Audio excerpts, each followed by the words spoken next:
Okay, just give it a couple more minutes and then we'll get started.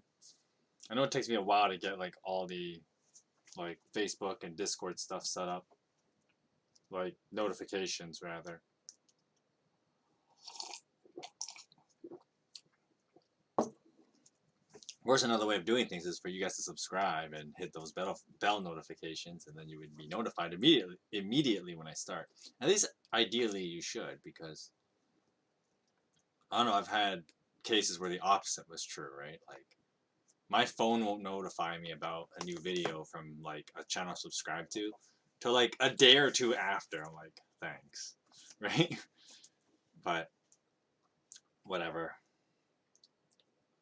Just gonna wait before we actually get started. Give it a couple minutes.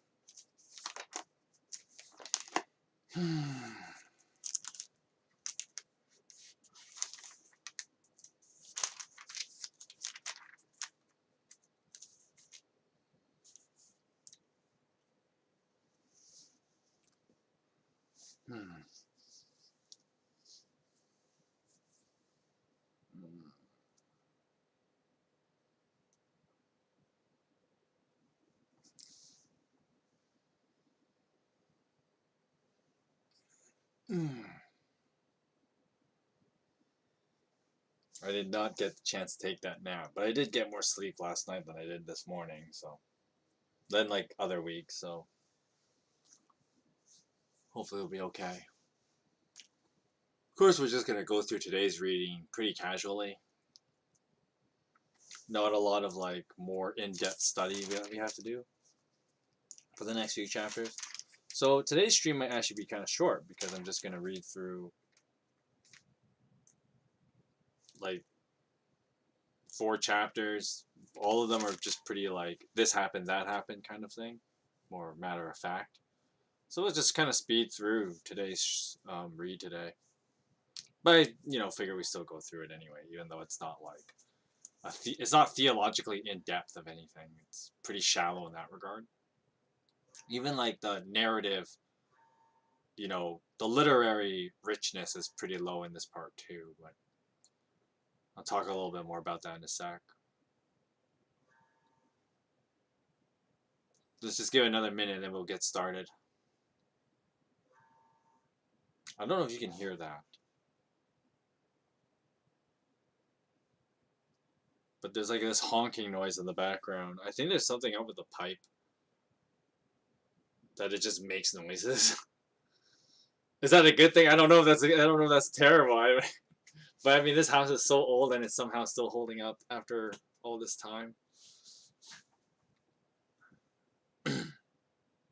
Anyway, hello and welcome to the Streaming Parson Reads the Book of Kings,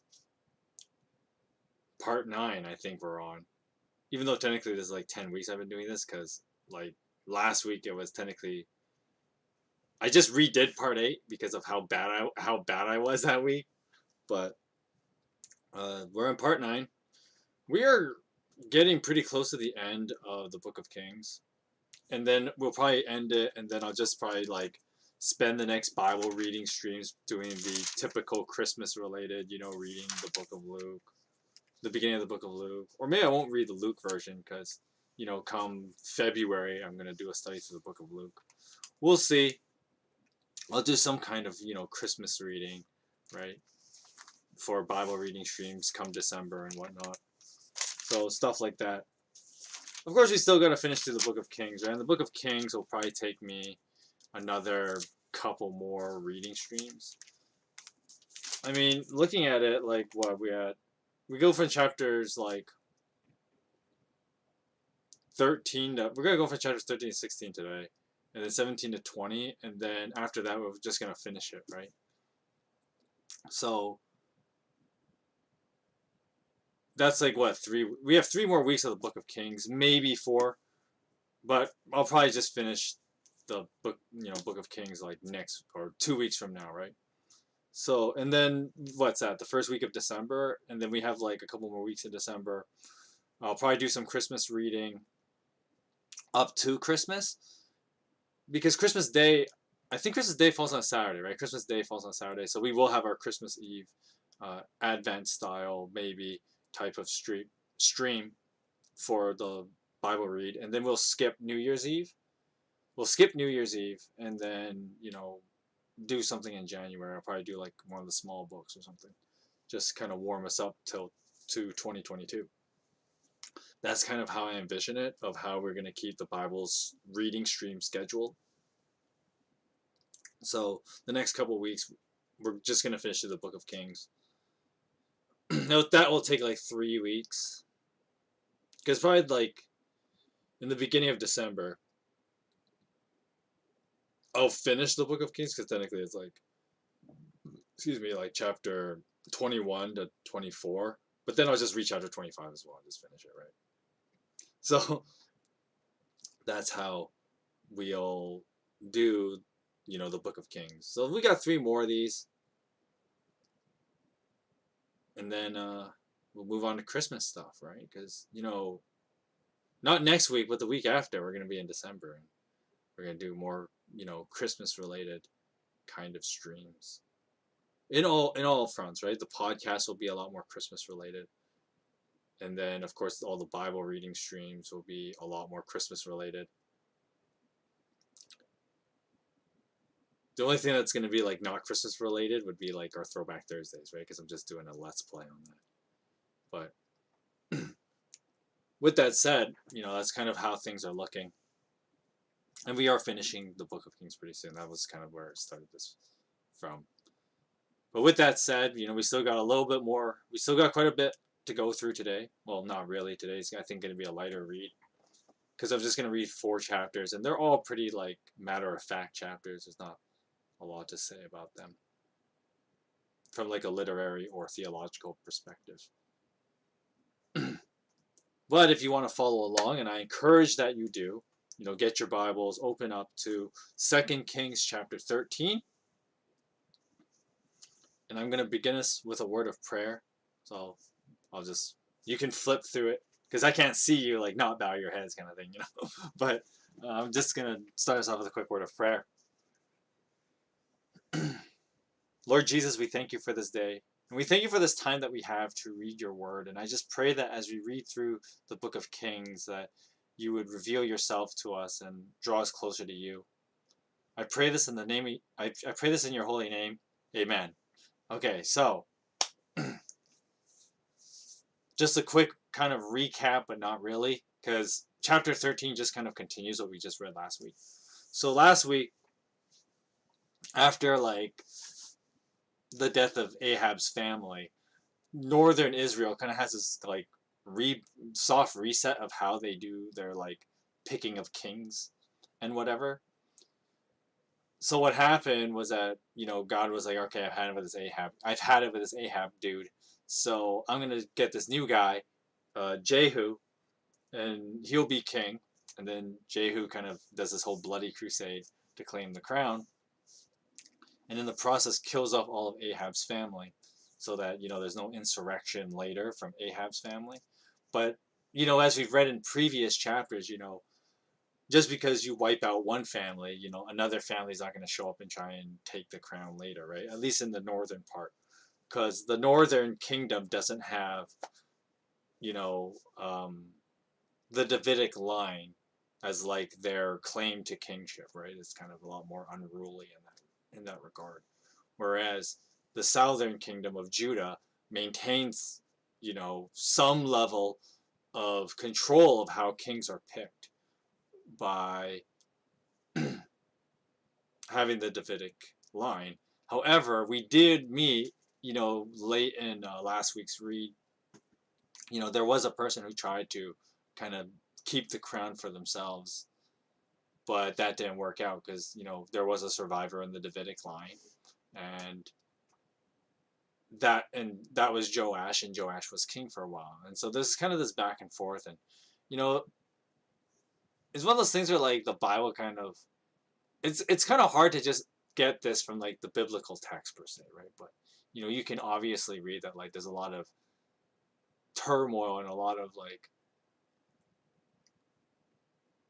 the battle of kingship is a very ugly thing, right? And easy example for those of I know it's like an old thing now. At least it's been a while, but like Game of Thrones, good example, right? This kind of fighting in order have to consolidate, royal power. Go back to my Throwback Thursday videos, shameless self promotion, but of like my Heroes Play Magic 2 videos, right? The battle between Roland and Archibald kind of thing, right? This battle for the crown. And it's always been an ugly thing. And that's why, in our modern societies, we try to undo, monarchy. We try to get rid of monarchies because they tend to make there tends to be a lot of bloodier battles around like rightful kings and stuff like that, rightful monarchs.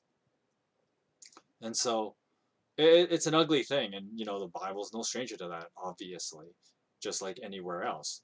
And so that was kind of what we had to deal with last week's read.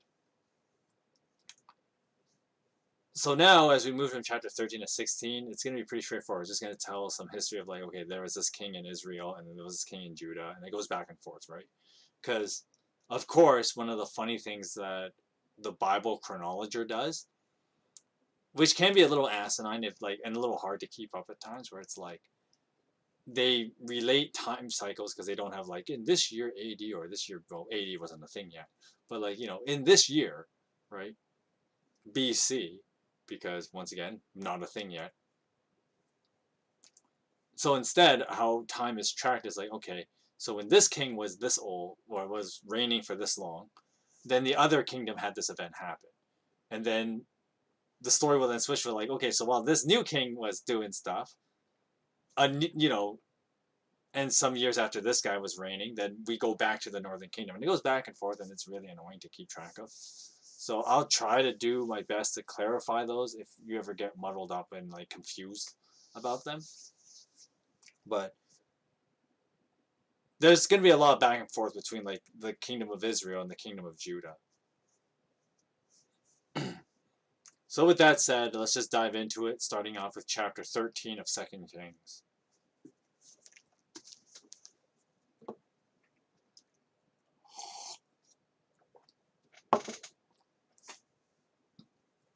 Chapter 13. In the 23rd year of Joash, the son of Ahaziah, the king of Judah, Jehoaz, I'm going to pronounce it as Jehoaz. Jehoaz, son of Jehu, became king of Israel in Samaria, and he reigned 17 years. He did evil in the eyes of the Lord, because of course he did, by following the sins of Jeroboam, the son of Nebat, which he had caused Israel to commit. And he did not turn away from those.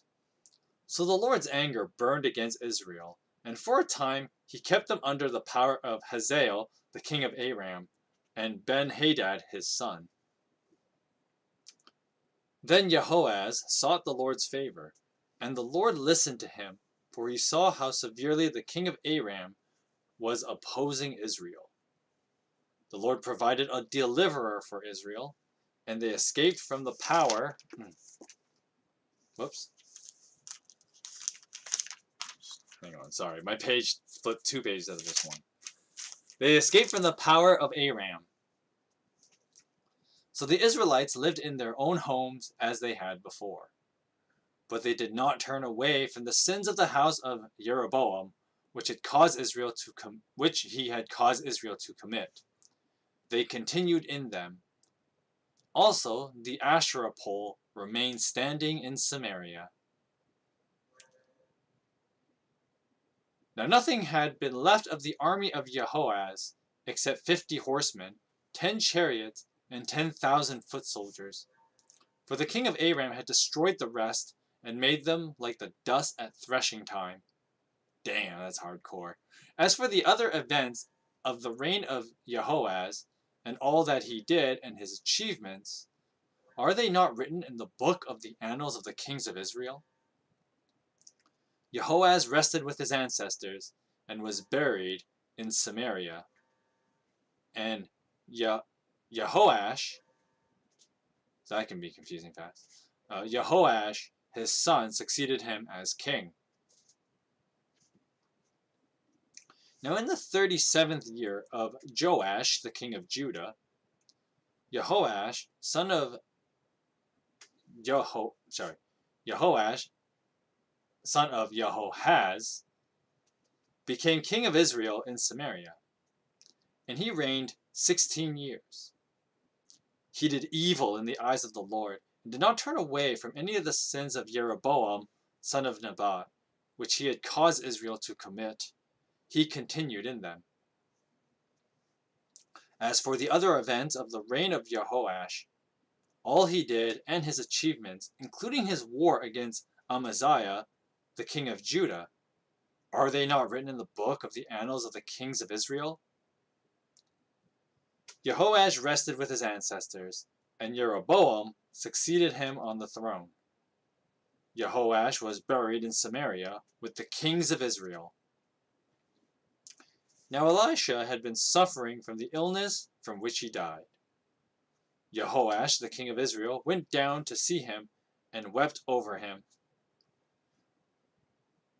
My father, he cried, the chariots of horsemen of Israel have arrived. And Elisha said, get a bow and some arrows. And so he did. Take the bow in your hands, he said to the king of Israel. When he had taken it, Elisha put his hands on the king's hands. Open the east window, he said, and he opened it. Shoot. And he shot. The Lord's arrow of victory, and the arrow of victory over Aram, Elisha declared. You will completely destroy the Arameans at Aphek. Then he said, take the arrows. And the king took them. And Elisha told him, strike the ground. So he struck it 3 times, and then he stopped. The man of God was angry with him and said, you should have struck the ground 5 or 6 times. Then you would have defeated Aram and defeatedly destroyed it. But now you will only defeat it 3 times. Elisha died and was buried. Now Moabite raiders used to enter the country every spring. Once a while, some Israelites were burying a man. Suddenly they saw a band of raiders, so they threw the man's body into Elisha's tomb.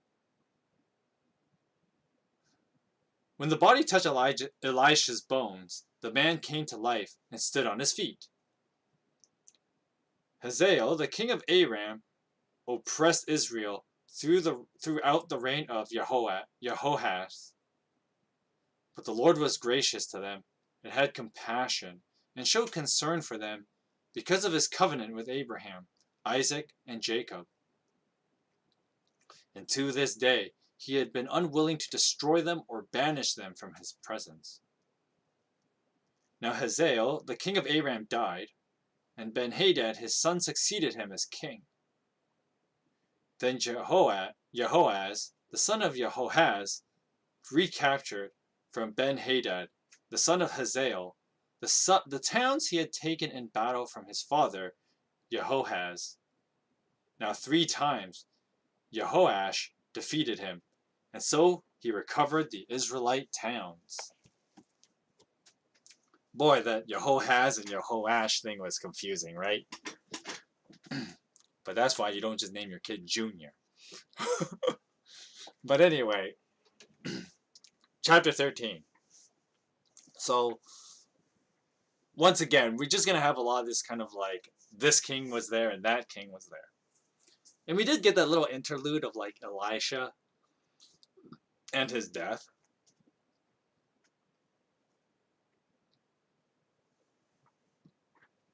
But other than that, like chapter 13, once again, pretty straightforward, right? Lots of fighting. Israel's constantly Israel, because we'll refer to the south as Judah.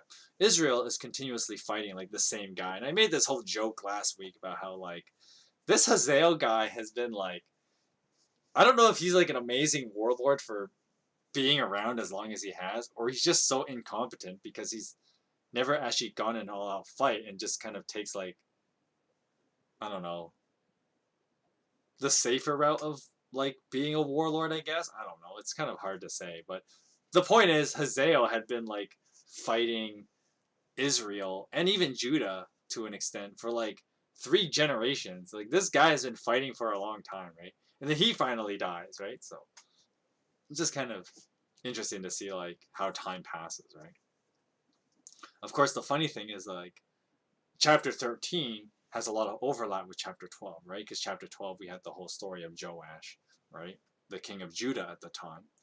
And like, one king, Jehoahaz, you know, his reign, Joash's 40-year reign overlaps like, 2 generations, right? Because um, Jehoahaz only like reigns for like 16 years or something, and then he dies, right? And then his son succeeds him, Jehoash, and then only Joash dies later during that reign, right? Because obviously there's a lot of overlap.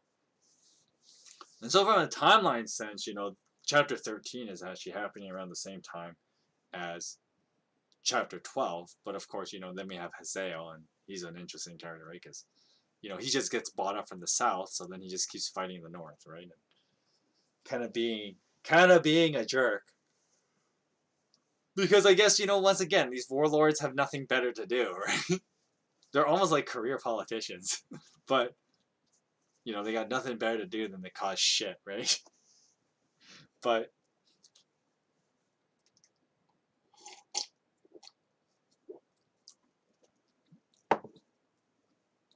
we also know that, like,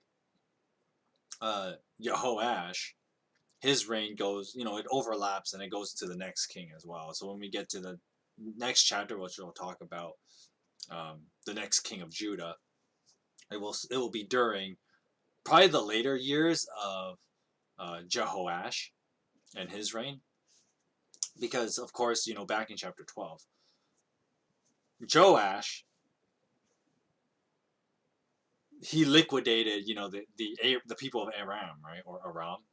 I know I pronounce it Aram because I guess I'm just too used to saying it that way because that's how everybody says it in League of Legends. But the king, Aram had been, fighting the Israelites for like years, right? And Joash was like, I don't want to deal with this, so he just kind of bought out Hazael. But then, of course, Hazael dies during um, Jehoaz's, sorry, Jehoash's reign, right? So, of course, there's that weird overlap with his reign and um, Joash's reign. And yes, all these guys have the same kind of name, right? It can be really annoying to try and differentiate them. You got Joash in Judah. Then you have Jehoahaz in Israel, and then his son Jehoash, right? Or Yehoash, as I've been. I know my pronunciation has been inconsistent. I was trying to keep like the more closer to Hebrew with like the J's being replaced with the Y sound. Trying to be better, but of course, like some things I'm just kind of ingrained to just pronouncing it like a certain way, right? More anglicized, like Judah. I'm not gonna go like Yuda, right? I and then of course that's not even how it's pronounced, right? It's a lot more like Yoda or something like that. So, but I'm still gonna just call it Judah. But some of these kings have like weird names, so I will like butcher the pronunciation on purpose so that they're easier to differentiate.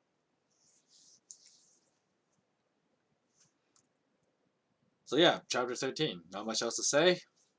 We do have Elisha's death, and that's kind of like a, oh yeah, he does this whole like Robin Hood kind of thing where he's like, shoot an arrow and you know what the Lord will say. Although Robin Hood's a little different, but there's that parallel of like Robin Hood's death, where like Robin Hood shoots a arrow out of the window, right? What Robin does is that he's like, where I shoot this arrow is where you'll bury me, and then here Elisha kind of has like a where you shoot this arrow will show like God's victory and whatever, right? And so this is an interesting parallel there.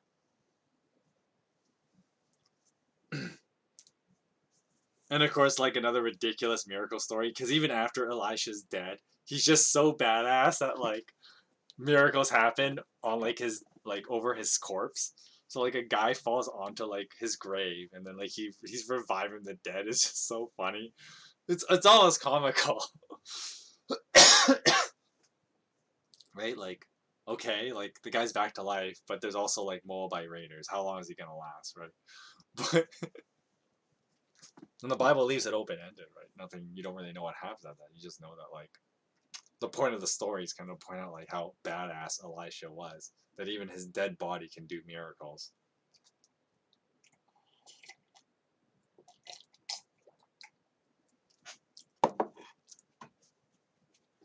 Which with that being said, though, I mean maybe that's what maybe this is where well not just this, but like the idea of like how relics work. If you read like medieval literature, the idea of relics was like it would have a piece of a saint, like part of their dead body or whatever. I know it's kind of weird when you say it out loud like that, but basically people believe that like because the saints were like blessed by God in special ways, that like if you carried like a little bit of their remains, like a bone or something, then like it could grant you magical powers, right? And grant miracles and stuff. Which yes, also led to like popularizing like a lot of nature of the nature of like um like necromancer lore of like being able to like you get magical powers if you're carrying like the remains of people. It's very possible that like some like people might have thought this kind of thing like back all the way and long before the medieval time period with like stuff like this, right? Where like if Elisha's dead body can like bring someone else from the dead, like there's got to be like magic powers and like the dead body of saints or something like that. I don't know. Like it's weird, right? It's weird. And I know like in our modernized minds we don't think that because like we kind of think stuff like that's ridiculous. I won't lie. I do think stuff like that is ridiculous at times because it's like, look, man, like there's no way a person's dead body has magical powers, right? Like that's an absurd idea. And you could easily just chalk that as like, well, that's us as moderns thinking that, right? But I mean, you think of like a lot of cultures still practice this very kind of thing, right? You think of like, you know, a witch doctor in like somewhere in South Africa, and yes, these are real things, and people, and no, they're not just in movies, okay, guys, but like people like witch doctors, like that's why they carry around the skulls and stuff around, right? It's not just like in movies and then like necromancer lore, but like people do this because they actually believe there's like magical powers and like this person was like amazing in their life, so maybe carrying around their skull after they're dead, will give us magical powers, right? And yeah, that some cultures actually still practice this kind of thing, right? Once again, an example is like parts of South Africa still practice this, right? Which is one of those other funny things too. Of like, here's an interesting irony, right? Where a lot of modern Christians don't believe in stuff like that. They don't believe in, okay, like relics and stuff like that, right? Medieval period was a very weird time, right? Where people, the Christians were the more primitive types, quote unquote, by believing in stuff like that. But modern Christians now don't believe in that, which is actually why a lot of Christianity is rejected in places like South Africa. It's a little bit of trivia.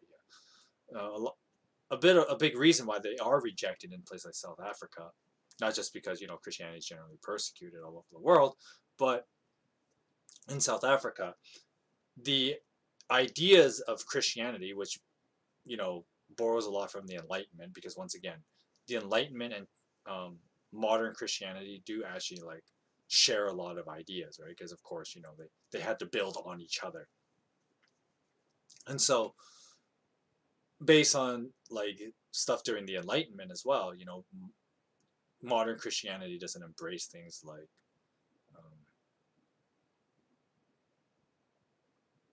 communing with the supernatural in that fashion, like as you would think of like a witch doctor in South Africa, right?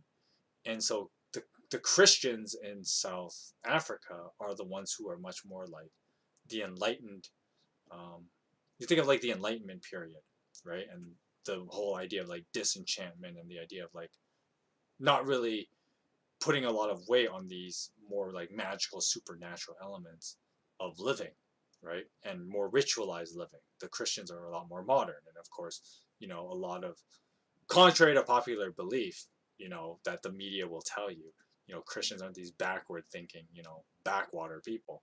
A lot of them are pretty ordinary everyday people. And so, a lot of the Christians in South Africa live like, you and I would live. They live like pretty normal lives, despite, South Africa not being the same as like, Vancouver. But, or, that South Africa isn't the same as like, a place like, the state of California or the state of New York, right? But at the same time, the Christians in South Africa live like anyone in New York would, right? Because, they're pretty normal. They're pretty regular people, right? And so their way of, the Christians of South Africa's way of thinking is very different from, the natives of South Africa, who still, a lot of them still buy back into, the more superstitious way of thinking, because one, it's an anti-imperialist. So there's that, right? And this is one of those things that, like, hot take of the week. This is actually why, like, contrary to how dangerous stuff like witch doctors and how much of assholes those people actually are, there's a lot of people who would actually say, like, no, you should allow them to practice these dangerous practices and whatever and whatnot, because one, it's anti-imperial, and so everybody would say, because it's anti-imperial, then it's okay, but it's like, no, it's not okay. It's like, of course, that's the same ridiculous logic of like, well, technically having sex with young boys is okay because people in the ancient world did it. It's like, no, just because people in the past did it doesn't make it okay, right? And yes, there's this huge antagonism towards imperialism, fair enough, but the antidote to the negative effects of imperialism is not to re-embrace all the screwed up stuff that people used to do in the past, like killing people, ripping out their skulls, and then keeping it as a trophy and thinking you have magic powers because of it, right? Like, that's just as messed up, if not more so, right? But I don't know, I just went on this weird necromancy tangent just because of like, a weird thing with like Elisha's dead body, and maybe people got some weird ideas from that. But as modern Christians, stuff like this would be pretty bizarre. That's what I'm getting at, right? And another reason why people don't read this story very often, right? First of all, Kings is not a popular book because it's boring compared to other Bible stories. And two, like, there's a lot of weird stuff, and this is one of them.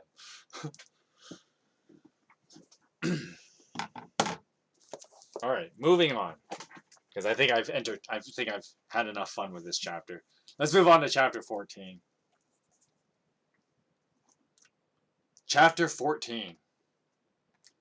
In the second year of Jehoash, the son of Jehoahaz, king of Israel, Amaziah, the son of Joash, king of Judah, began to reign. Now he was 25 years old when he became king, and he reigned in Jerusalem for 29 years.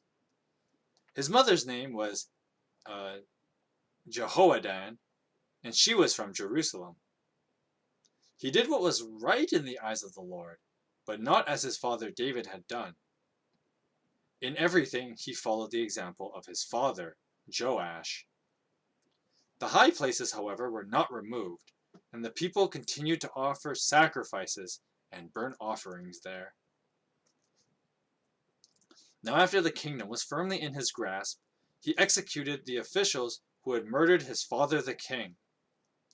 Yet he did not put the children of the assassins to death, in accordance with what is written in the book of the law of Moses, where the Lord commanded, parents are not to be put to death for their children, nor children put to death for their parents, for each will die for their own sins. Now he was the one who defeated 10,000 Edomites in the valley of Salt and captured Selah in battle, calling it Joktheel, the name that it has to this day. Then Amaziah sent messengers to Jehoash, son of Jehoahaz, the son of Jehu, the king of Israel, with the challenge, Come, let us face each other in battle. I should have given him a better voice, but oh well. Then Amaziah sent verse 9. But Jehoash, the king of Israel, replied to Amaziah, the king of Judah, A thistle in Lebanon sent a message to a cedar in Lebanon, Give your daughter to my son in marriage. Then a wild beast in Lebanon... Sorry. Is he still talking? Oh yeah, he's still talking. Then a wild beast in Lebanon came along and trampled the thistle underfoot. You have indeed defeated Edom, and now you are arrogant. Glory in your victory, but stay at home. Why ask for trouble and cause your own downfall and that of Judah also? Amaziah, however, will not listen. So Jehoash, the king of Israel, attacked. He and Amaziah, king of Judah, faced each other over at Beth Shemesh in Judah. Now Judah was routed by Israel, and every man fled to his home. Jehoash, the king of Israel, captured Amaziah, king of Judah, the son of Joash, the son of Amaziah. What? The son of Amaziah. Sorry, Ahaziah. What's these guys like just naming juniors and so the second. Sorry, let me read that again. Verse 13. So Jehoash, king of Israel, captured Amaziah, the king of Judah, the son of Joash, the son of Ahaziah, at Beth Shemesh. Then Jehoash went to Jerusalem and broke down the walls of Jerusalem from the Ephraim gate to the corner gate, a section about 400 cubits long. He took all the gold and silver and all the articles found in the temple of the Lord and in the treasuries of the royal palace. He also took hostages and returned to Samaria. As for the other events of the reign of Jehoash, what he did and his achievements, including his war against Amaziah, king of Judah, are they not written in the book of the annals of the kings of Israel? Now Jehoash rested with his ancestors and was buried in Samaria with the kings of Israel. And Jeroboam, his son, succeeded him as king. Now Amaziah, the son of Joash, king of Judah, lived for 15 years after the death of Jehoash, son of Jehoahaz, the king of Israel. And as for the other events of Amaziah's reign, are they not written in the book of the annals of the kings of Judah? They conspired against him in Jerusalem, and he fled to Lachish.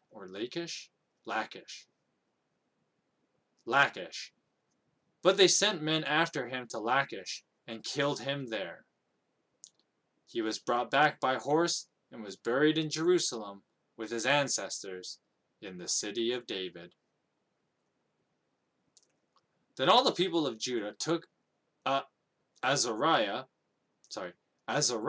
who was 16 years old, and made him king in place of his father Amaziah.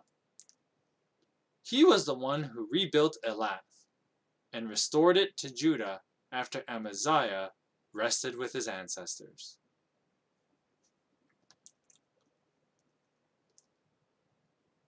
Now in the 15th year of Amaziah, the son of Joash, king of Judah, Jeroboam, the son of Jehoash, king of Israel, became king in Samaria, and he reigned for 41 years. Now he did evil in the eyes of the Lord, and did not turn away from any of the other sins of Jeroboam, the son of Nebat, which he caused Israel to commit. He was the one who restored the boundaries of Israel from Lebo-hamath to the Dead Sea, in accordance with the word of the Lord, the God of Israel, which he spoke through his servant Jonah, son of Amittai, the prophet from Gath-hepher. Now the Lord had seen how bitterly everyone in Israel, whether slave or free, was suffering, and there was no one to help them. And since the Lord had not said he would not blot out the name of Israel under heaven, he saved them by the hand of Jeroboam, the son of Jehoash. As for the other events of Jeroboam's reign and all that he did, his military achievements, including how he recovered for Israel both Damascus and Hamath, which had belonged to Judah, are these not written in the book of the annals of the kings of Israel? Now Jeroboam rested with his ancestors, the kings of Israel, and Zechariah, his son, succeeded him as king. So yeah, chapter 14 was just nuts. Alright, so it primarily goes around this interesting event that's kind of like... The Book of Kings doesn't cover it very much, but I know the Book of Chronicles covers it a little bit more detail. And basically, there's this civil war that happens between Israel and Judah.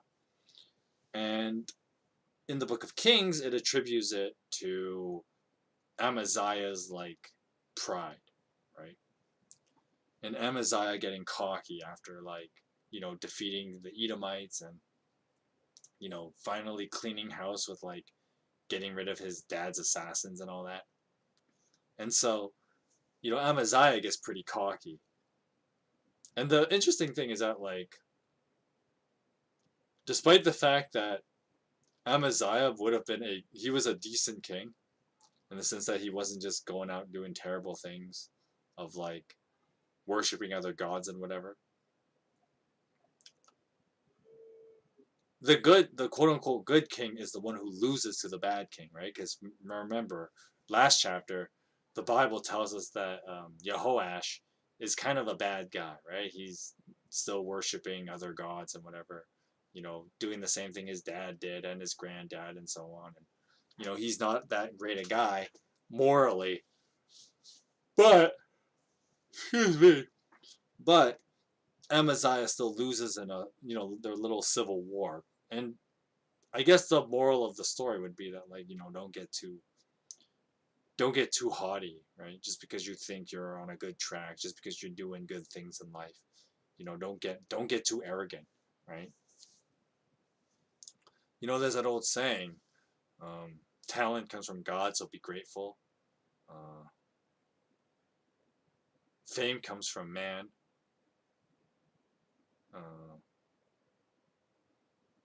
Can't remember what it was. It was okay, talent comes from God, be grateful. Fame comes from man. Be humble. There you go. Okay, so talent comes from God, be grateful. Fame comes from man, be humble. And then it's, what was the last one? It was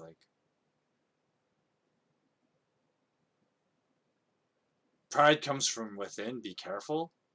I don't remember the phrase, the quote fully, but it's something like that, right? And so, they're wise words to live by, right? But clearly here, Amaziah did not pay heed to those words, right? Sure, God gave him talent, but he just got, he wasn't grateful. You don't see him doing more to be more righteous. And then, he gets pretty cocky pretty quickly, right? And so, I mean, we skipped that second part of the fame from man, but you get the idea.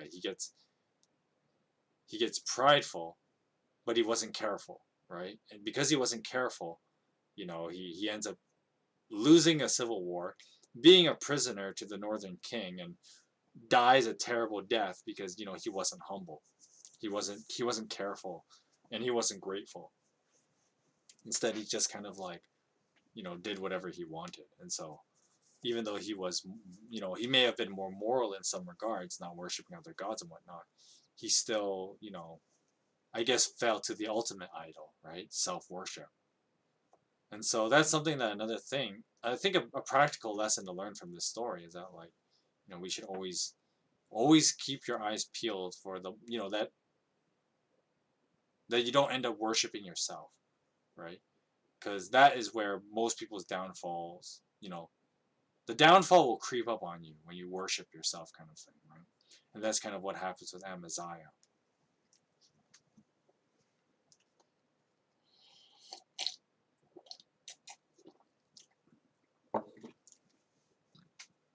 And he dies a pretty terrible death, right? He ends up being a prisoner, and then he tries to basically escape from prison. And then he just gets like shot while doing that, basically, right? Like, oof.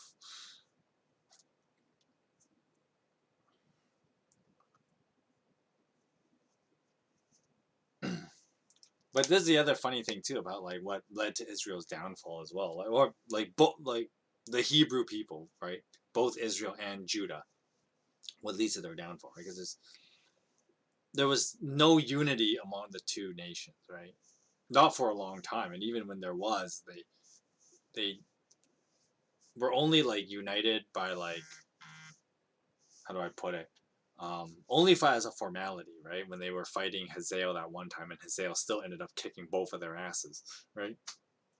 And so, um, the king of Aram at the time, of course, now there's a new king, right? Ben Hadad, and don't worry, he'll show up again for a little bit, right? Because he leads to, he's a big contributor to the fall of Israel, and then later Judah is more vulnerable, and then they get taken down a number of years later, right? So just a thing that these kings need to keep in mind, and I mean it's a thing that we all need to keep in mind, right? Is to not allow yourself to be caught, you know, putting too much importance in yourself, right? Because that can be dangerous, right?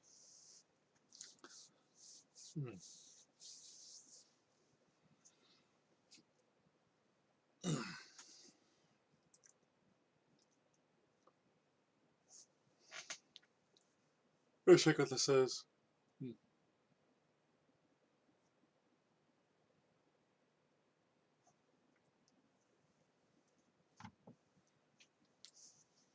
Anyway, so yeah, that's kind of the end of that. And then we get this introduction to who was it? Jeroboam the second. So another Jeroboam shows up, and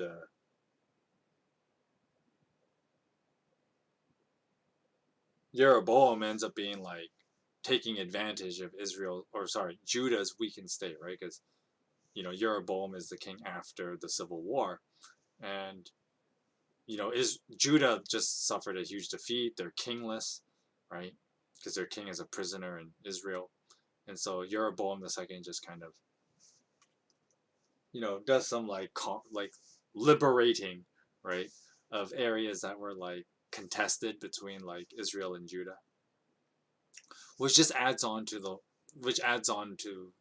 problem of them not being unified, right? That the people of Israel and Judah should be unified and be the people of God, but clearly we don't see that, right? They're busy fighting each other and liberating cities from each other and whatnot, right? So that basically is like setting up, the downfall for both nations, right? Because if you ever watched like Captain America: Civil War, for instance, like it's easy to you can't really if you defeat an enemy from the outside, they'll just rebuild. But if the enemy defeats itself from within, then that's something that can never be repaired, right? And so that's something that's kind of a theme here with Israel and Judah fighting each other. I mean, I definitely think of that kind of theme when you see like the Civil War thing going on between them. I mean, the coincidence thing of me using that analogy, not really. It kind of just lends itself, and it just lends itself to it. But I mean, that's the fatal downfall of any nation that has civil war, right? That it ends up crippling itself. And so once that happens, it's like, oh, it might never recover because the wound might be too severe. Anyway, oh boy, now I'm starting to feel that tiredness, right? But don't worry, this time I'm not as tired yet, so we can make it to the last 2 chapters. And we're going to do just that. Chapter 15. In the 27th year of Jeroboam, the king of Israel, Azariah, the son of Amaziah, the king of Judah, began to reign. Now he was 16 years old when he became king, and he reigned in Jerusalem for 52 years. His mother's name was Jecoliah, and she was from Jerusalem. Now he did what was right in the eyes of the Lord, just as his father Amaziah had done. The high places, however, were not removed, and the people continued to offer sacrifices and burn incenses there. Now the Lord afflicted the king with leprosy until the day he died. Now he lived in a separate home. Jotham, the king's son, had charge of the palace and governed the people of the land. Now as for the other events of Azariah's reign, and all that he did, are they not written in the book of the annals of the kings of Judah? Now Azariah rested with his ancestors, and was buried near them in the city of David. And Jotham, his son, succeeded him as king. So in the 38th year of Azariah, the king of Judah, Zechariah, the son of Jeroboam, became king of Israel in Samaria. And he reigned 6 months. Damn, that's low. And he did evil in the eyes of the Lord, just as his predecessors had done. He didn't turn away from the sins of Jeroboam, sons of Nebat, which he had caused Israel to commit. Now Shalom. I don't know why I said Shalom the first time. Shalom, son of Jabesh, conspired against Zechariah, and he attacked him in front of the people, assassinated him, and succeeded him as king. The other events of Zechariah's reign are written in the book of the annals of the kings of Israel. So the word of the Lord spoken to Jehu was fulfilled. Your descendants will sit on the throne of Israel to the 4th generation. So there you go. The 4th generation goes out on a whimper. Just a weak-ass assassination. In public view, right? So there, 4 generations. All right, you guys are out. And the funny thing, too, I mean, it's meant to be kind of used ironically here, where it's like each new dynasty, quote unquote, that starts in like Israel, it's always like these bloody like crusades, right? Like, you know, assassination and then like all this violence. Like you think Judah's bad, but like Israel's like way worse, right? And that's why one reason why Israel falls earlier, because there was just so much like probably contempt toward their leadership, right? Especially when like, you know, a lot of it involves literal, figurative, and literal backstabbing. So yeah, you know, not a lot of faith in your leadership when there's that much backstabbing going on, right?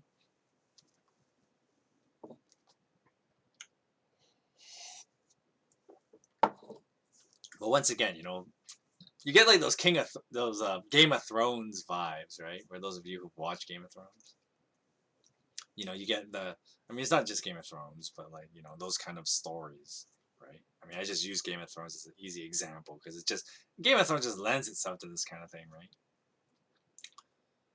But basically, yeah, you know, not a lot of faith in your leadership when there's this kind of shenanigans going on, right?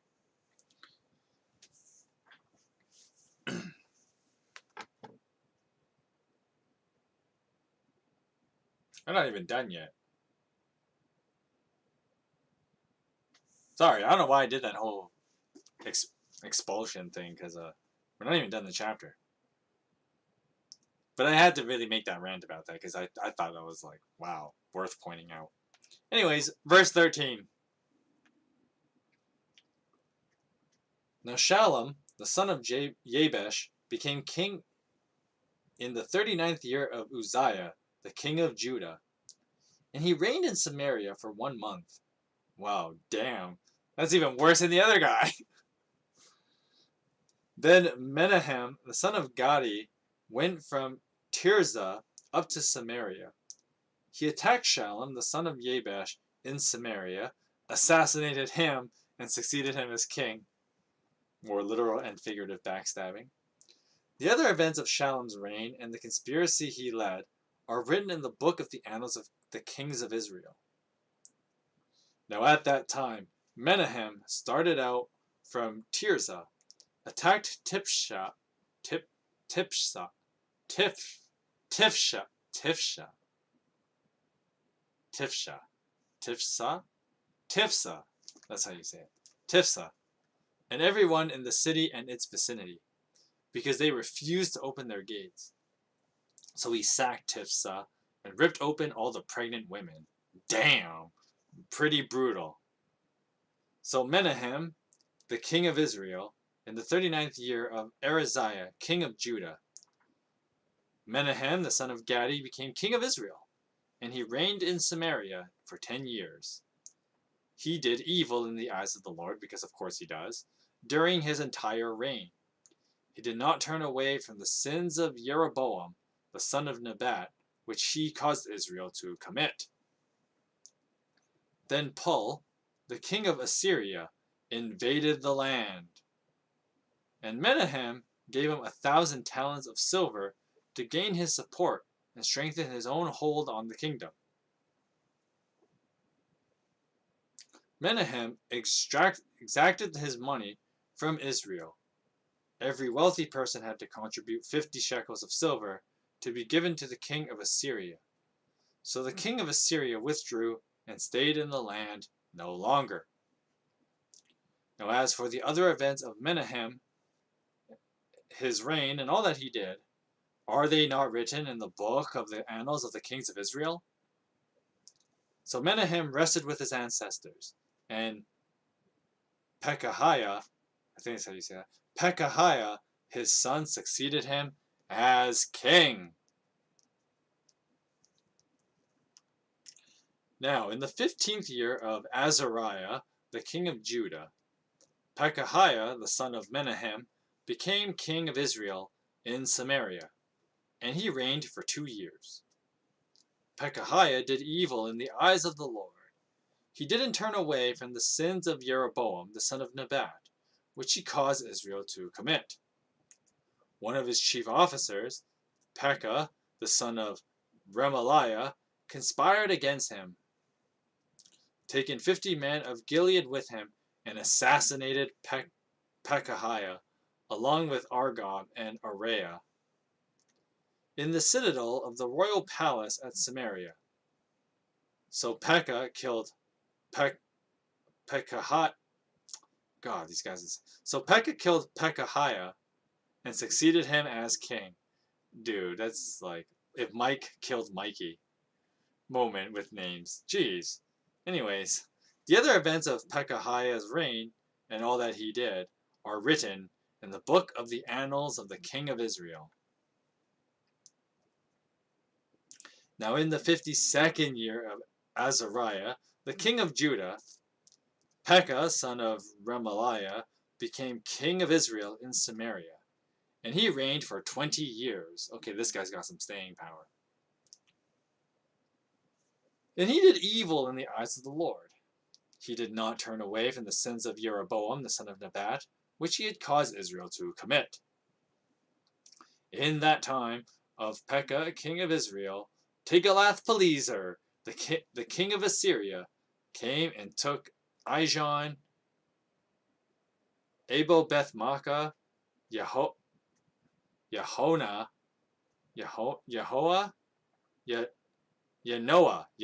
that's how you say it, Yanoah, Kadesh, and Hazor. And he took Gilead and Galilee, including all the land of Naphtali, and deported the people to Assyria. Then Hoshea, the son of Elah, conspired against Pekah, son of Remaliah.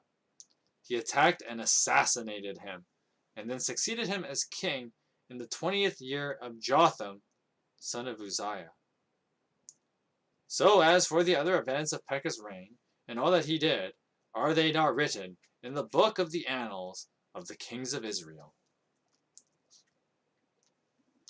Now in the second year of Pekah, the son of Remaliah, king of Israel, Jotham, the son of Uzziah, king of Judah.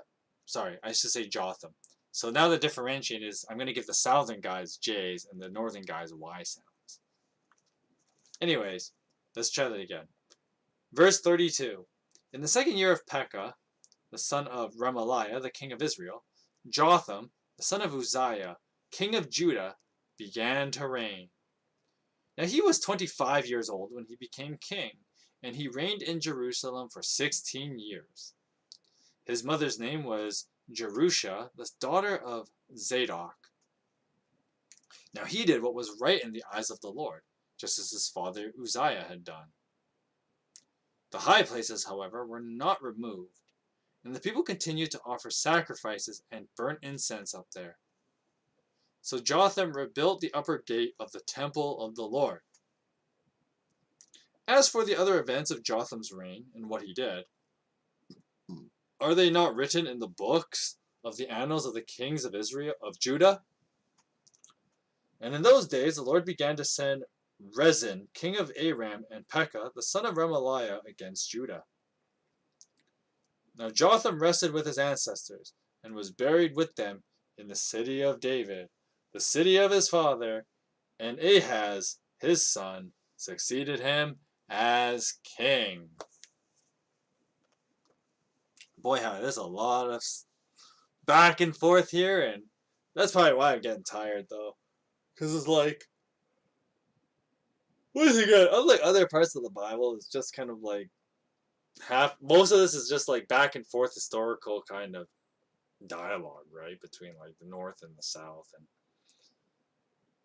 sure, we get like this chapter has a lot of stuff talking about the Northern Kingdom because, of course, it's the kingdom of Israel that's just doing all the weird, batshit crazy things, right? Like, how many assassinations did we have in this one chapter? Like three assassinations, all these kings lasting for like only a few months or a couple of years at a time, not very long. Like we had one king of Judah for like three of these guys, right? And then all these kings of Israel were just assassinating each other because they're all just like, you know, what's that word? Like trying to grab power for themselves, right? And so, they're just gonna kill whoever they have to in the way, including the current king, right? And they just Israel's just kind of all over the place, right? And of course, guess who comes a knocking, right? Tiglath-Pileser, king of Assyria, and that's the other interesting thing too, right? Like, for a long time, Israel's been having little skirmishes with the land of Aram, right? And as I mentioned last week, Aram's just like, probably just only, roughly the same size as like Israel, right? Sure, they're a kingdom, but they're not like, super big, right? Because you know how big Israel is, right? Israel is not a big place. And so, Aram is just like a similarly sized, like warring province, right? So like, yeah, whatever, we just fight each other all day. But then, chapter 15 brings in like, we're not dealing with just like two warring tribes, beating each other up for a dick measuring contest, right? Now we bring Tiglath-Pileser and the Assyrian, right? Now the Assyrian, for those of you who don't know, history of civilizations 101, right? Assyria is probably one of the much later parts of what is known as the original Mesopotamia. So Mesopotamia is, arguably the oldest nation. Because of course, the popular belief, and well, not just belief,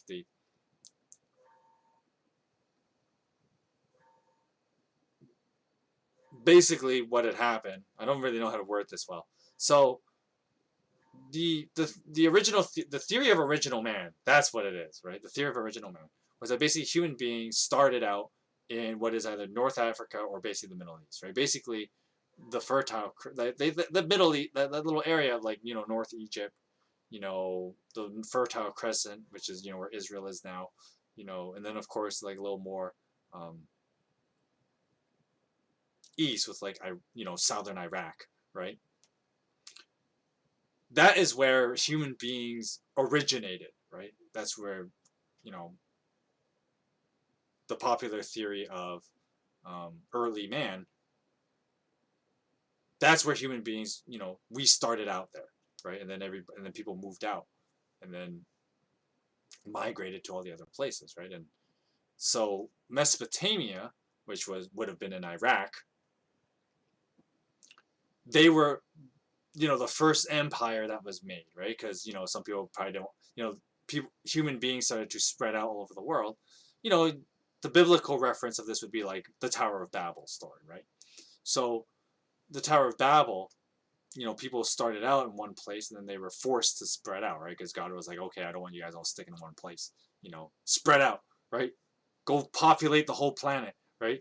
Move your ass. And so, you know, after God kicks out humans from the Tower of Babel, right? We could probably say that some humans didn't go very far. And so they probably went like only a little bit north to what is Iraq. And then in Iraq was the first the world's superpower. And this is what you'll learn in like, you know, early civilizations 101, right? The first superpower of the world would have been what is called ancient Mesopotamia. And Mesopotamia, you know, and of course Abraham is from there, right? Because Abraham was probably, you know, when God told everybody to move their ass out of Babel and start populating, right? You know, some of the humans didn't travel very far, and they built the first superpower kingdom in Mesopotamia, you know, what is now Iraq. And so, TLDR, um, basically the first civilization, and the Assyrians are descendants of the Mesopotamian Empire, because of course, throughout Mesopotamia's history, and it's one of those things where like, how long did it really last, right? Because you could argue that like Mesopotamia lasts like basically till around the time before the Romans basically took over everybody, right? But anyway, so the yeah, because you know, sure, the Greeks weakened them enough, and then the Romans kind of finished the job, right? So you could argue that the Mesopotamians lasted like that whole time, right? Between the Tower of Babel, whenever that was, and then, you know, when were the Romans, like a couple hundred BC, right? And so Mesopotamia was a very long-lasting empire, right? But of course, you know, it wasn't all like, it wasn't always the same state. It wasn't just always like the ancient Mesopotamian kingdom. They had different phases throughout, um, you know, what would be the Mesopotamian Empire, right? And so there was the Syrians, and then Assyrians are a much later version, right? The Babylonians were a branch off of this kingdom, right? And so on, right? And there were all the, you know, quite a few kingdoms came from the Mesopotamian people because, of course, they're the world's first superpower, right? Then, of course, Egypt and China came not long after because, you know, they obviously came a little bit after because people had to move. Well, Egypt could have been around the same time as Mesopotamia because, once again, you could have had people not travel very far south, get tired of traveling and be like, all right, we're done, right? We're going to build our kingdom here. Boom, Egypt was born, right? So, so basically, Mesopotamia was created out of the idea of like, okay, sure, humans had to spread out and not just be in one place, aka not just be stuck at the Tower of Babel. But some humans didn't feel like traveling very far because, after all, traveling on donkey back and on foot long distances is kind of asinine. So some people were just like, all right, we're going to settle for like a little bit north from where we were. New Kingdom, Mesopotamia, right? And so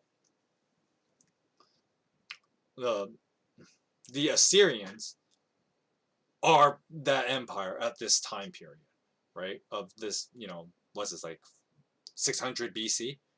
So 600 BC, where we're reading, you know, the events of Second Kings, that is what the Mesopotamians had become.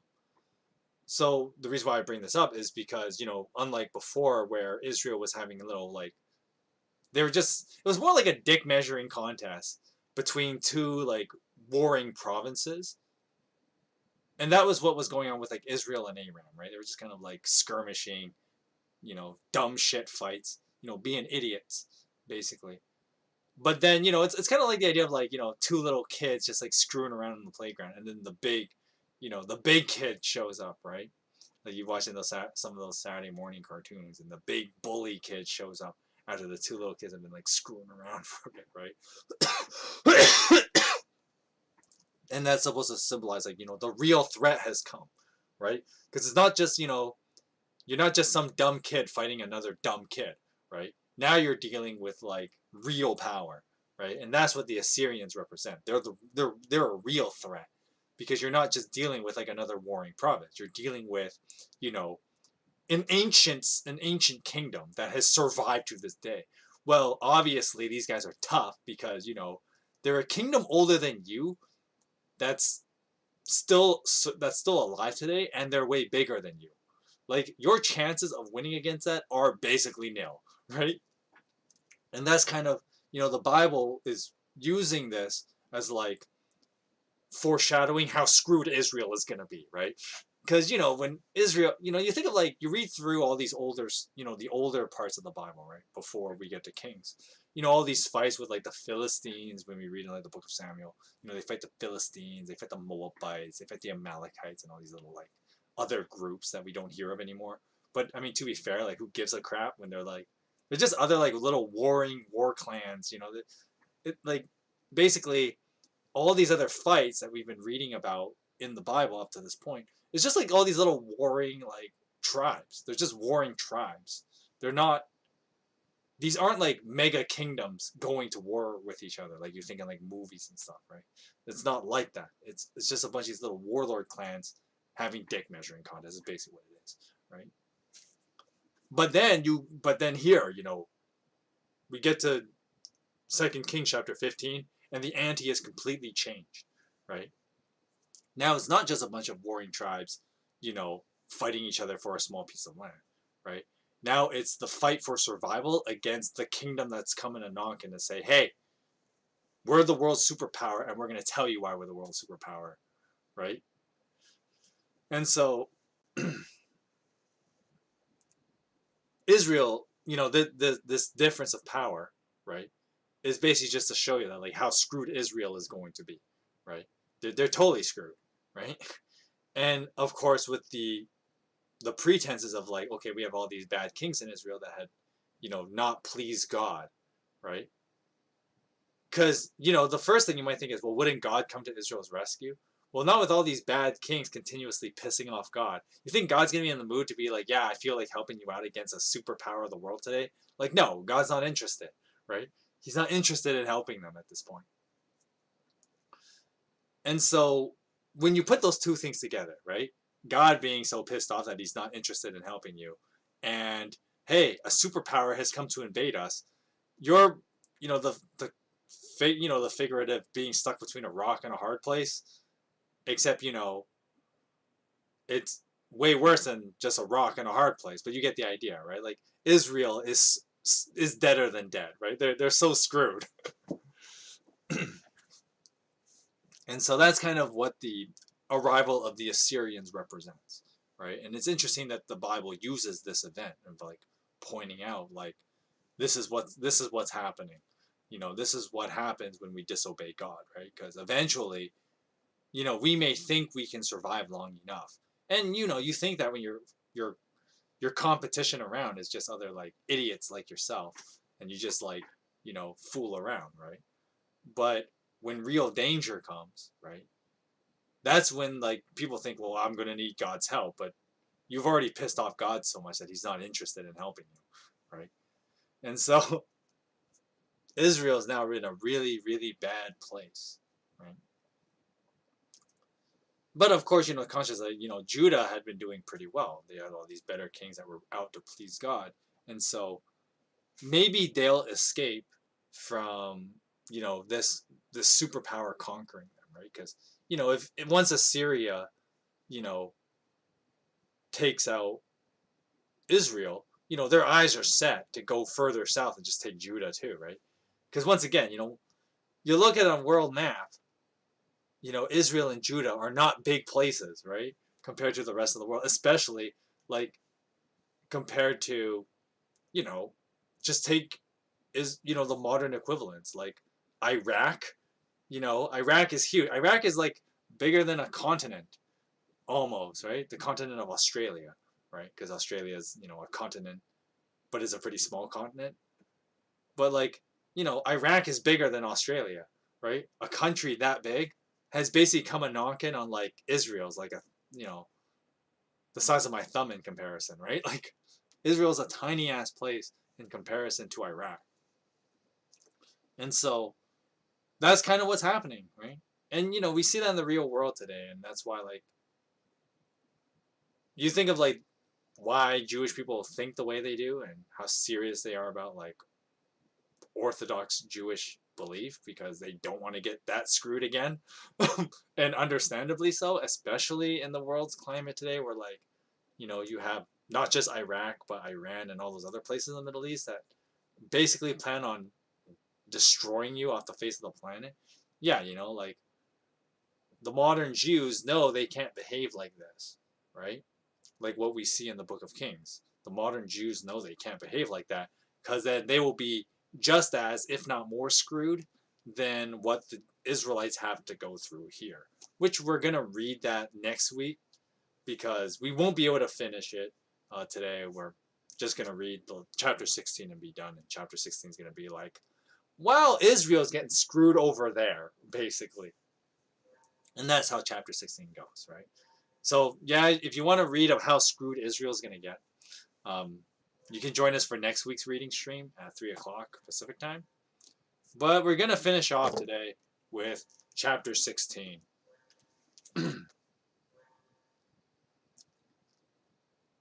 Chapter 16.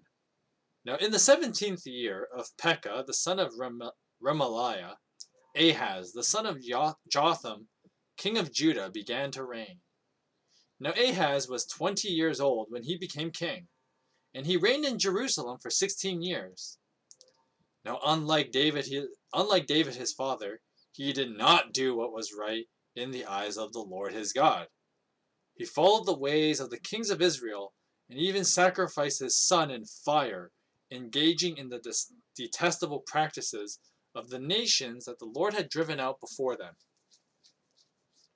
He offered sacrifices and burnt incense at the high places, on the hilltops, and under every spreading tree. Then Rezin, the king of Aram, and Pekah, the son of Remaliah, king of Israel, marched up to fight against Jerusalem and besieged Ahaz.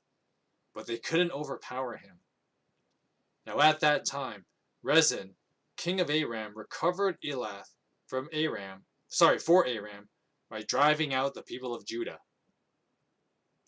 Edomites then moved into Elath and have lived there to this day.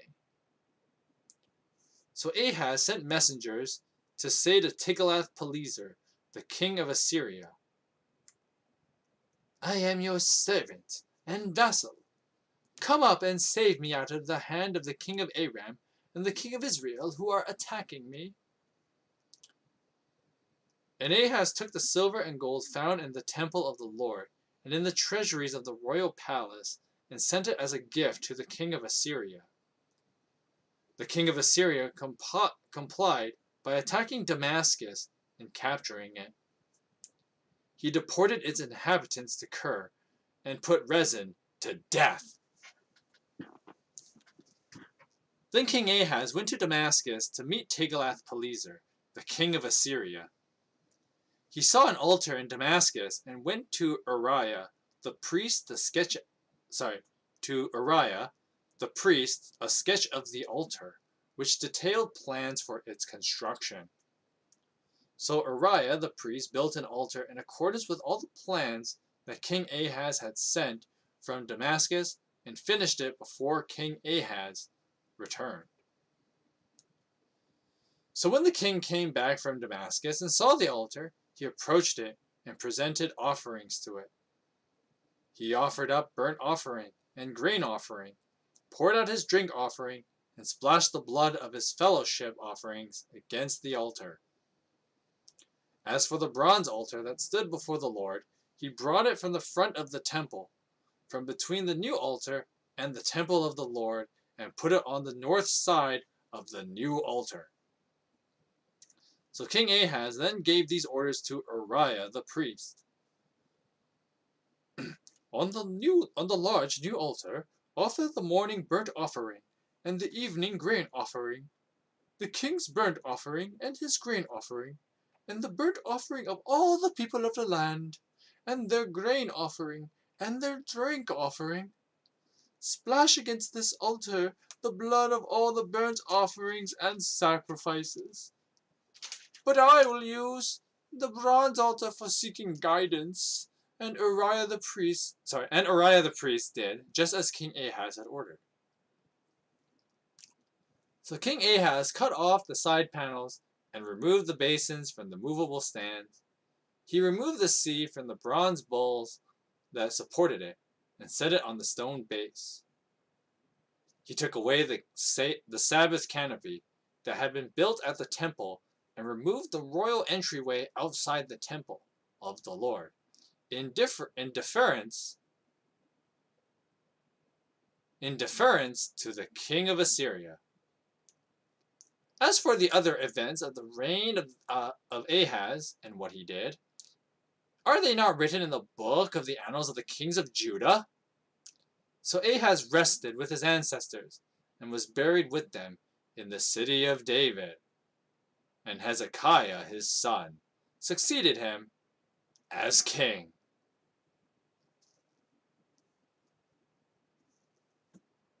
Alright, so that is chapter 16, and that's where we're going to finish reading up to today. But we'll just do a quick commentary on chapter 17. You know, there's not a lot going on. We're just going to go through the life of King Ahaz, right? And basically, like, the Bible does the whole chicken and egg thing, which can be asinine, right? Because, I mean, what really brought the Assyrians, to go conquer, Israel, right? Was it, the fact that Israel was just a really shitty place, and God was like, okay, I've had it with you, and here you go, have fun with the Assyrians? Which is what is implied when we were reading chapter 15.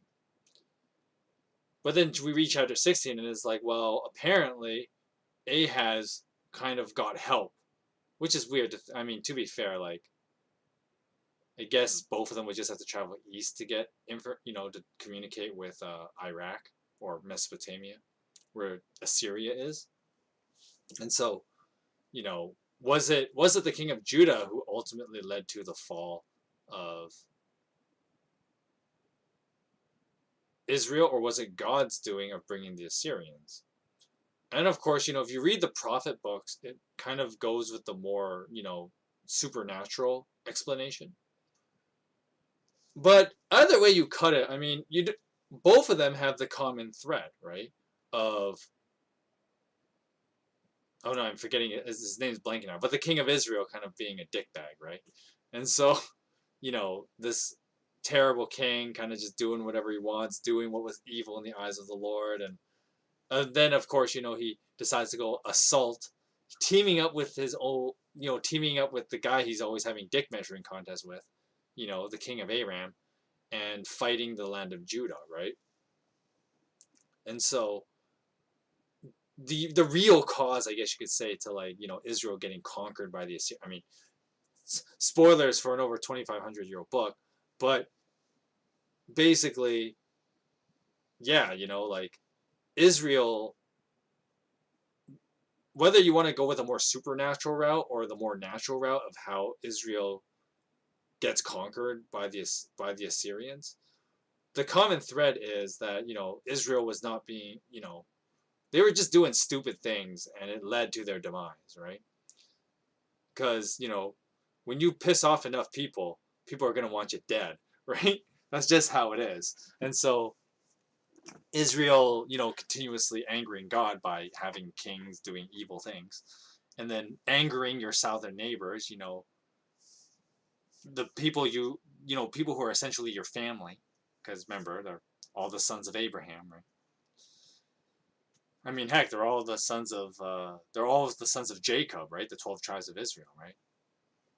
They're all the sons of Jacob, so they should all be, teaming up, being a unified nation, but no, right?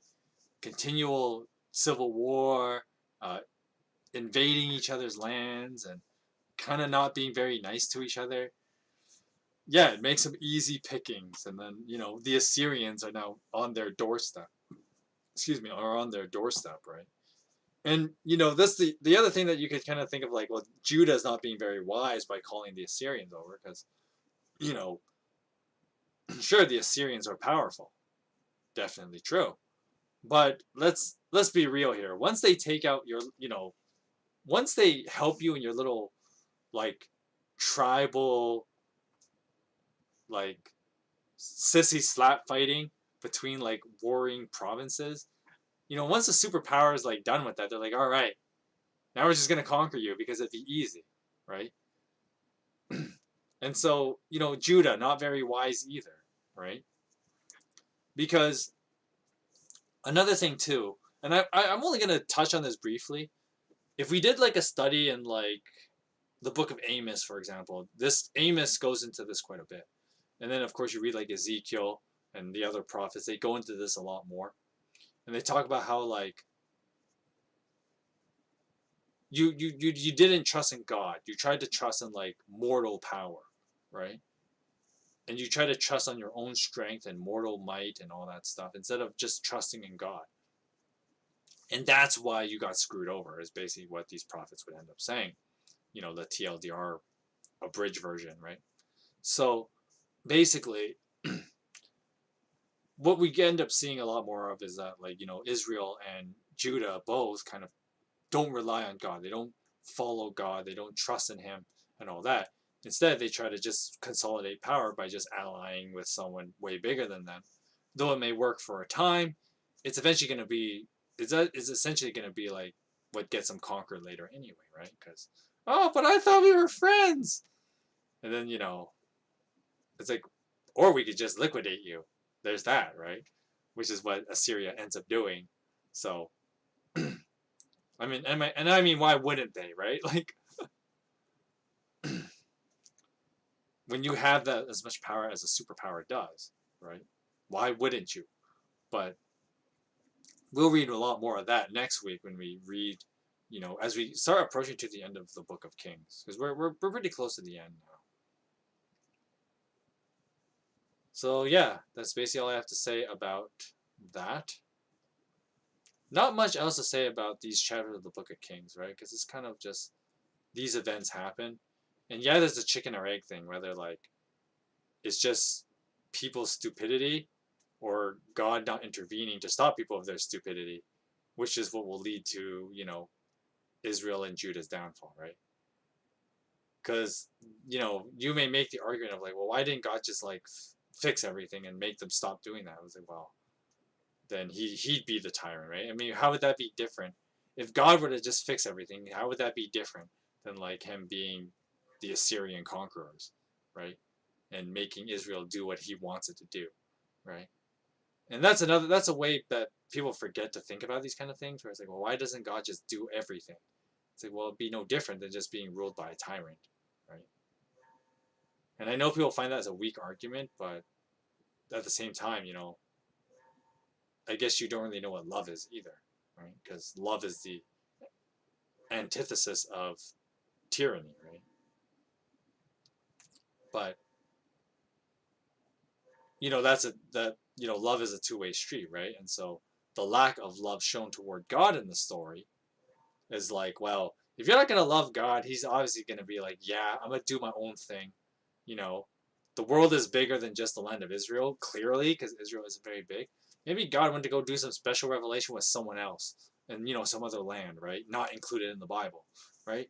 Maybe God went to go do that instead of dealing with these Israelites constantly, screwing themselves over and ignoring God the rest of the time, right? So it's just one of those things that, like, the Book of Kings paints, like, this uglier drama, right, between man and God, and that's where, once again, it's the Book of Kings is an allegory of, like, the animosity between man and God at times, right? But of course, the Book of Kings paints it as, like, it's mostly people's fault for that. And I mean, I know a lot of modern thinkers may not like that opinion, But it's like, yeah, it's more often like we just say like, oh, I don't need you, God. I don't think you're real. I don't believe in you, blah, blah, blah, blah, whatever reasons we may come up with to be like, oh, I don't want to be involved with God. Then later God's just like, fine, I don't have to deal with you, right? Which I know a lot of people would be like, well, that's anti-Christian preaching, right? Because don't Christians preach that God always cares or whatever? But it's like, well, it's the caveat that people forget about, right? You think of like John 3:16, and everybody takes it like that's the famous Bible verse, right? Where God so loved the world that He gave His only Son, so that whoever believes in Him may not die but have life forever, right? And there's that caveat, right, that many people overlook. It's like, well, so whoever believes in Him, right? So obviously you have to engage the relationship. The God giving His only Son for the world doesn't apply if you're not willing to engage the relationship. That's just how it is, right? You can't have your cake and eat it too, quote unquote. But that's what we see in the story of the Book of Kings, right? That you know, it's like the whole, oh God, where have you been this whole time? It's like, well, you kicked me out, so I went to go do something else. How is this my fault, right? And that's so. I know a lot of people don't like that argument of like talk about like, okay, well, when bad things happen in the world and why people are so awful to each other. It's like, well, because we've dejected God, and then people go, well, that's not fair. God should just fix it then, even if we dejected. And I said, well, that would be tyrannical, right? If God did that, so you run into all these other loopholes and problems that like, and we still have debates about these kind of things today, right? And the how people deal with their relationship with God, right? And once again, that's one of the things that people have been disingenuous about. It's like, well, there's another reason why, like, well, we refer to God as a person, right? And Christianity, they say that God is, Jesus is a personal God, right? Because, He's someone that you can and must relate to.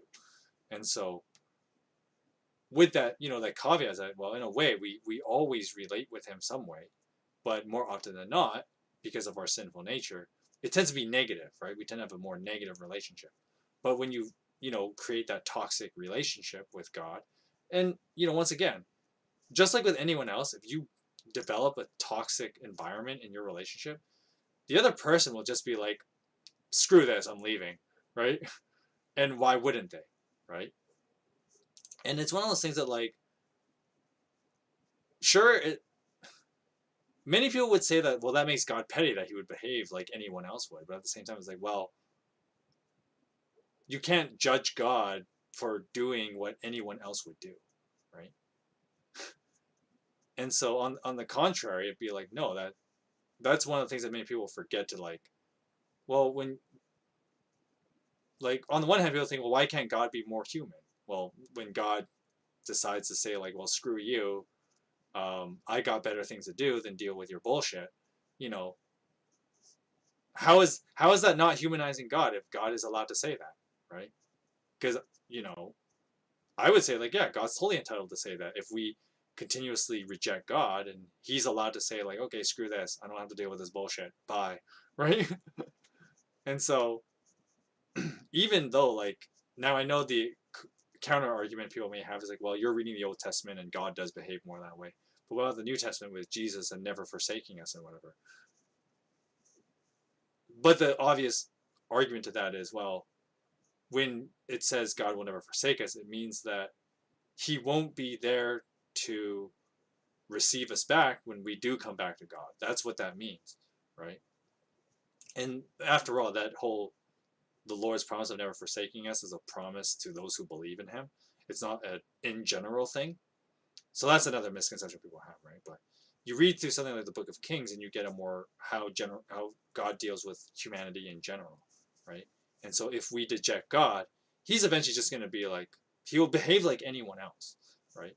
Which I know some people may think that's heretical thinking of like, well, why would God? God isn't a human, so He wouldn't behave like humans do. But at the same time, it's like, well, God is a person, and well, people are people, right? And people get tired of bullshit. And so if God is a person, then like any other human being in that sense, He would also get tired of, the BS we put out, right?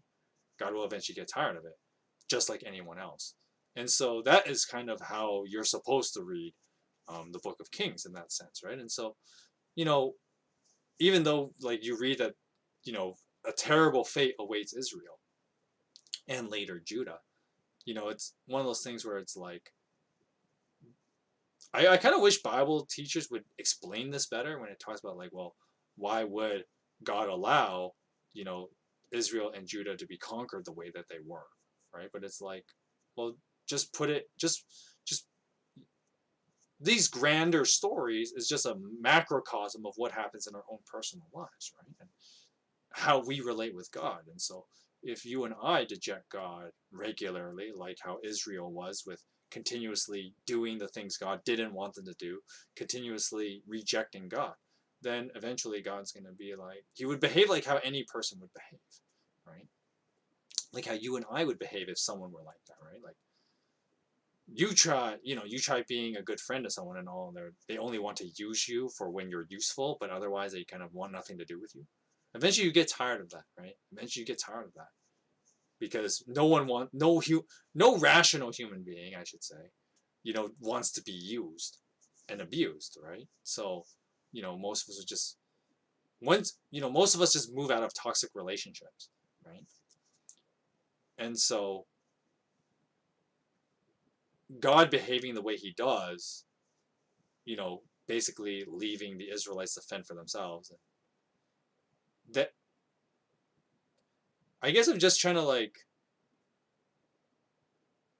debunk the criticism of like, well, God being kind of like mean for not coming to Israel's aid. But it's like, well, they don't really want it. And if they wanted it, they only want to use God to just get them out of a bind as opposed to like, you know, what is the Christian belief about? It's about a relationship with God, you know. You hear all those Christians that say like, well, Christianity is not a religion, it's a relationship with God. Well, that's half true, right? I mean, in a sense, Christianity is a religion in the sense of like it's devoting your life to something. But of course, the way that you read the book of James, you would be like, well, proper religion is to devote it to the living God, right? That's how James would put it. But anyway, I digress there. Going back to the whole, well, if we make the claim that Christianity is a relationship, well, then you have to put it in perspective of how any relationship works, right? Then our relationship with God would have a lot of the same kind of elements, right? Don't have a toxic environment, you know, give and take between us and God, right? It has to be a give and take, just like in any other relationship, right? And all our relationships on earth are meant to kind of teach us how we relate to God as well. And there's that whole circular thing of, as I explained earlier, with like the love God, love neighbors, and that's why those are the two big commandments, because they actually go hand in hand, right? You love God, but then you prove that you love God by loving your neighbor. And then when you love your neighbor, well, then the encouragement of doing that well, right? Well enough, it empowers you to love God more, which then, or yeah, sorry, loving your neighbor proves that you love God. And so once you've proven in a sense that you've loved God, that empowers you to love others more, right? Because now you know you can do that. You know you can love your neighbor. And then as you love your neighbor more, then that once again, it further proves that you're growing in your love with God. And then that empowers you to do more, right? And that's the circular thing I was talking about, like love God, love neighbor thing, right? And that circular dynamic that it has. And so, but once again, those are relationship dynamics, right? And they're real parts of the human experience, right? And it's one of those things that, like, well, sure, the Bible also makes note of like God should be the highest priority in your relationship hierarchy, right? But at the same time, that's just a case in point. If God is supposed to be at the top of our relationship hierarchy, that is the one relationship you really don't want to bomb, right? You really don't want to screw it up. And that's another thing too, that like, you read the book of Kings and you're supposed to think of it in that dynamic. Because that's exactly what Israel does, and that's why they get so boned, right? But anyway, uh, that's the end of that thought. Kind of all I have to say about these chapters and the post reading mini sermon I just had there. go and get a little passionate there, you know. But this is, you know, streaming Parson does Bible stuff, so what did you expect? Of course, I'm going to be passionate about stuff. But with that said, you know, I think I'm going to let that you know simmer down a bit, and we're going to kind of call the stream here. Before that, though, we're just going to do some announcements. Nothing too big, though. I mean, we do have one more week of November, basically. And this week will be pretty regular, right? Typical Streaming Parson podcast on Monday at 4 o'clock. Hope to see you guys there. We'll have Throwback Thursday on American Thanksgiving. I don't do anything special. Well, if you watched my video yesterday, you would know that we're going to be starting the next campaign next week. So next Thursday, you know, we're going to be starting the Price of Loyalty campaign. Not the Price of Loyalty, the game. Yeah, that can get confusing. It's almost like Ruby and Ruby all over again. Or I guess, you know, Heroes of Might and Magic, the Price of Loyalty did it first, Ruby. But, anyway. So next Thursday, Throwback Thursday, Price of Loyalty, the game and the campaign. I don't know. And then next Friday, we will continue reading through the Book of Kings at 3 o'clock Pacific time. So that's next week's schedule, pretty regular. So, you know, hit that subscribe bell notification to be notified when I am back to do what I'm doing now, even though I've already told you. But hey, if you forget, there's those notifications on YouTube, which you'll probably ignore, right? Please don't ignore it, but like, you know what I mean. But, because, you know, there needs to be a better way of like having those notification things work. But that's besides the point. Anyway, so that's it for housekeeping. With that said, this is going to be the end of the stream. Hope you guys enjoyed going through the Book of Kings with me today and reading these 4 chapters from 13 to 16. I encourage you to keep, you know, to read them over yourself. And, you know, if you ever have questions, you know, I'm an easy guy to find. I do have my Discord in the description. And with that said, hope you guys have a great rest of your night. Hope you guys have a great weekend, and I will see you guys for the Streaming Parson podcast. Have a good night, and God bless you.